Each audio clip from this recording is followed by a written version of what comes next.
Merhabalar. Şimdi koleksiyonum burada. Başlıktan da anlaşıldığı gibi Harry Potter koleksiyonumu göreceksiniz. Bugün çok bir şey olmasa da. Neyse. Koleksiyon burada. Birazdan bunların detayına gireceğiz. Genel hatlarıyla öğrenci evimdeki kitaplığımı göstermek istedim. Tabii öğrenci evimdeki kitaplığım bunlar. Maalesef ki aslında Adana'da yaşadığım için ve şu anda Ankara'da öğrenci olduğum için asıl kitaplığım burada değil. Ama buraya da bir kitaplık yapma planım var. O yüzden burada Harry Potter'larım var. Burada Edgar Allan Poe'nun birkaç kitabı var. Burada alacak abi. Burada yeni başladığım Itaki'nin bilim kurgu klasikleri var. Daha yeni başladım. Umarım tamamlarız.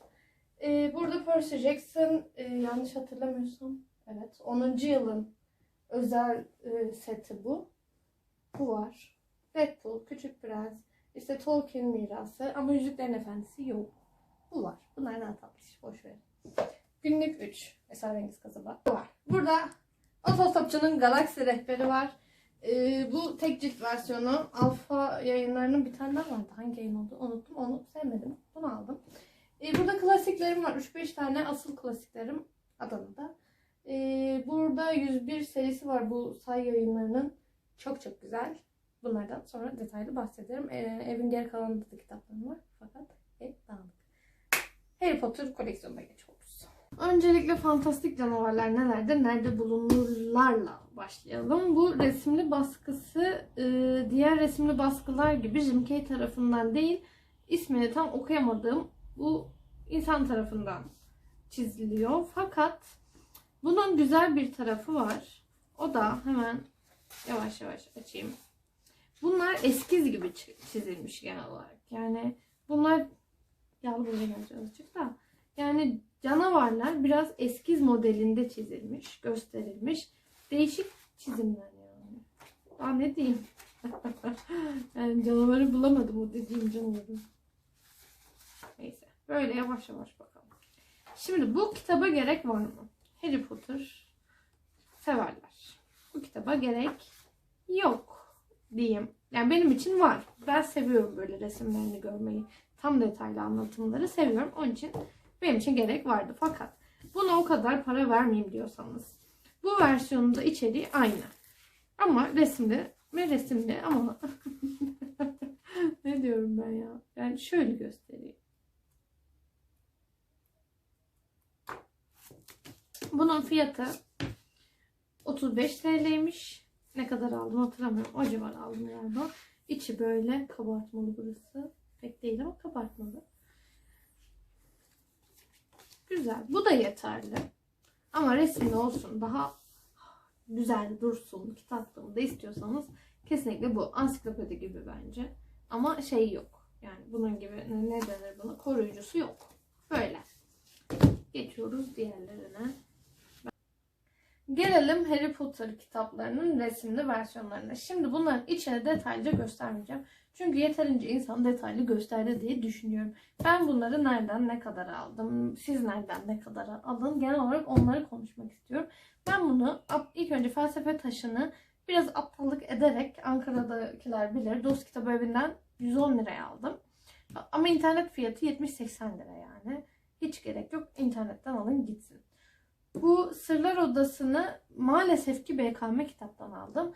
Bunu birazdan BKM kitap adı altında uzun uzun anlatacağım. Kaban tutsağını dolaptan aldım ama şöyle, yani bu ikinci el değildi, jelatinliydi. 55 lira gibi gayet uygun bir fiyata aldım. Ateş Kadehi'ni ise BKM'den aldım. Bunu da BKM'den aldım. Bu da çok çetrefilli bir hikayesi var. Sırlar Odası'na Sırlar Odası ile Ateş Kadehi'ni aynı anda aldım. 160 TL'ydi ikisi birlikte, yani 80-80 civarı düşünebilirsiniz. Bunları da sakın ve sakın DNR, BKM gibi mağazalardan gidip almayın. İnternette çok çok daha uygun. Arkadaşlar bunlar hakkında çok kısa konuşacağım. En önemlisi bunları alın. Direkt alın yani. Bunların arkalarında 35 lira yazıyor da bunlar 35 lira mı gerçekten bilmiyorum. İndirimde 27 liraya falan gördüm ben bunları. Genelde 5. baskı bunlar. Yani ilk baskılarına yetişmedim. Bunların böyle kapakları var. Çok tatlılar. Ayrıca bu Çağlar Boyu Quidditch'i ayrı seviyorum. Çok tatlı anlatmışlar ve bu ilk sayfasında Hogwarts kütüphanesinden alma şeyi yazıyor. Yani detayları müthiş. Yani mesela Draco Malfoy 5 Mayıs'ta aldı. İşte Hermione Granger var 14'tü. Ron Weasley bile almış yani. Tatlı tatlı şeyler. Bu Tom Riddle filmde de geçiyor. Hatırlarsanız Dumbledore tarafından Hermione'ye bırakılıyor. Aynen o kitap. O yüzden adını derim, okuyun. Çok tatlı hikayeler var. Evet, fantastik canavarlar nelerdir, nerede bulunurlar ve Grindelwald'un suçları senaryolarına gelirsek bunların fiyatları biri 35, biri 35. Ama ben bunları yine şu Azkaban Tutsağı'nı aldığım sayfadan aldım, dolaptan. Çok çok daha uygun bir fiyata geldiler. İkisi 20 lira gibi bir şeye geldi. Ve orijinaller hani hiç açılmamışlardı bile.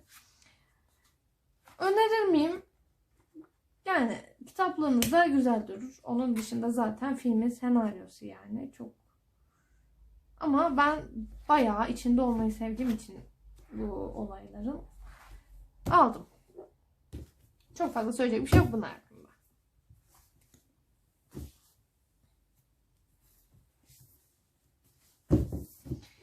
Lanetli Çocuğa gelirsek, Lanetli Çocuğu net okuyun.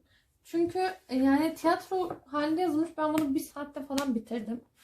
Çok üzüldüm tabii bitirdiğimi ama bitirdim yani. Çok tatlı. Yani fantastik canavarlarda nasıl kopmuyorsak o Hogwarts'tan, bunda da biraz kopmuyoruz. O Harry Potter hissini yeniden yaşattı yani bana. Geçiyoruz. Gelelim House Edition'lara. Bunlar Türkçe basılmadı diye biliyorum. Türkçe basılmadı. Sadece İngilizceleri var. Ben bunu bozulmasın diye kapağı hiç açmadım. Çünkü Ateş Kadehi bende var. Bunu ben Diyana'nın internet sayfasında aldım. Sağ olsunlar her yerine etiket yapıştırmışlar.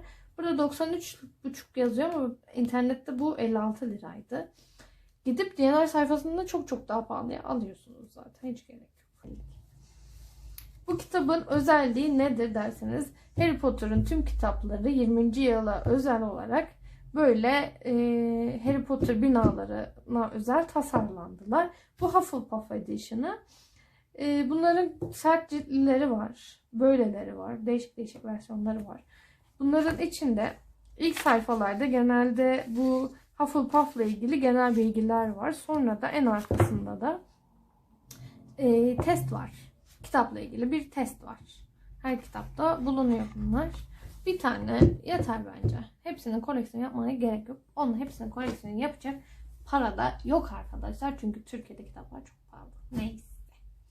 Bu kadar mı? Değil. Funko'm var. Bu Dobby Funko'm. Hatta kutusu da burada. Dobby. İlk Funko'larımdan biri, zaten total 2 tane var. Dobby. Bu tükendi şeyde. Trendyol'da falan son bir üründü ben aldığımda. Sonra da yüklenmedi diye biliyorum. Bir tek böyle butik gibi yerlerde var. Orada da 250 TL gibi bir fiyatı var. Ben 120 liraya aldım. Yani yurt dışına giderseniz yurt dışında çok çok daha uygun. Gelelim Harry Potter'ın bu kafası sallanan versiyona. Yani tatlı. Çok bir şey söylemeyeceğim. Tatlı. Geçtik. Burada. Bu şimdi Ankara'dakiler belki yine bilir. Bahçeli'de Hogwarts temalı bir kafe var. Oradan aldım. Bu bir hortkuluk. Biliyorsunuz madalyon. Bunun içi açılıyor ama içinde not yok. Bu madalyonun orijinal madalyon versiyonu galiba. Çünkü Harry Potter'la Dumbledore'un bulduğu sahte madalyonda bu Slytherin işareti yok diye biliyorum. Bunda var. Ama kolye şeklinde yapmışlar. Asıl hortkuluk olarak yapmamışlar bence. Ve son olarak burada Harry Potter'ın normal kitapları var. Bunların ilk baskılarını, yani ilk cilt, nasıl desem, eski versiyonları var, bilen bilir. Eski versiyonlarını almak istemedim. Çünkü bunlar var. Sonradan alayım mı diye çok düşündüm.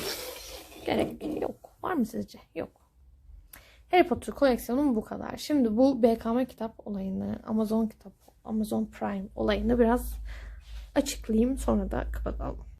Şimdi şöyle bahsedeyim. Harry Potter'ın özel resimli baskısını ben Sırlar Odası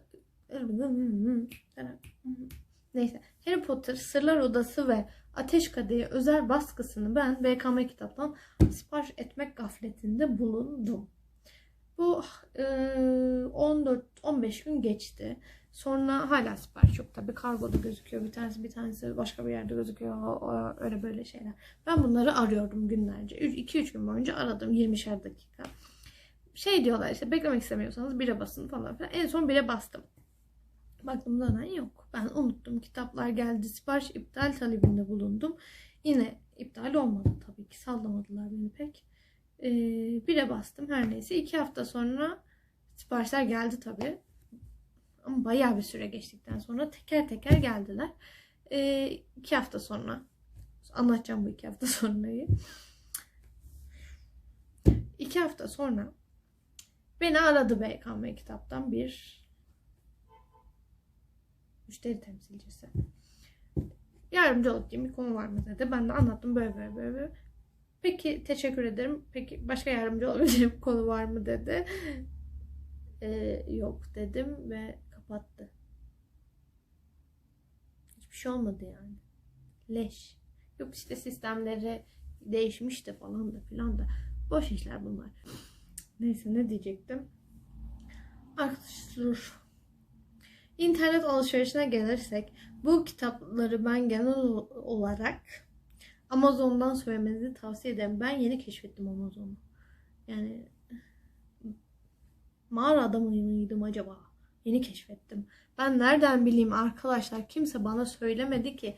Bir ay Prime oluyorsun 8 TL'ye. Sonra tüm alışverişlerinde kargo parası ödemiyorsun diye kimse bana söylemedi. Ben size söylüyorum. Amazon Prime'e üye olun. Hem Netflix gibi video kısmı var. Hem de alışverişlerinizde kargo ödemiyorsunuz. Bir kere ödüyorsunuz. Daha da ödemiyorsunuz. Yükselişe bak. Bir video çektik, siz de izleyiverin, ne olacak? Ölmezsiniz, ne olacak? Arkadaşlar ben normalde bu kadar şişko değilim. Kitap videosunda bunu anlatıyormuşum aslında, da böyle şişko gözüküyor. Neyse.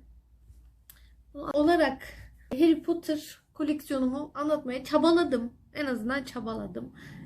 Zevk aldınız mı bilmiyorum. Almadıysanız da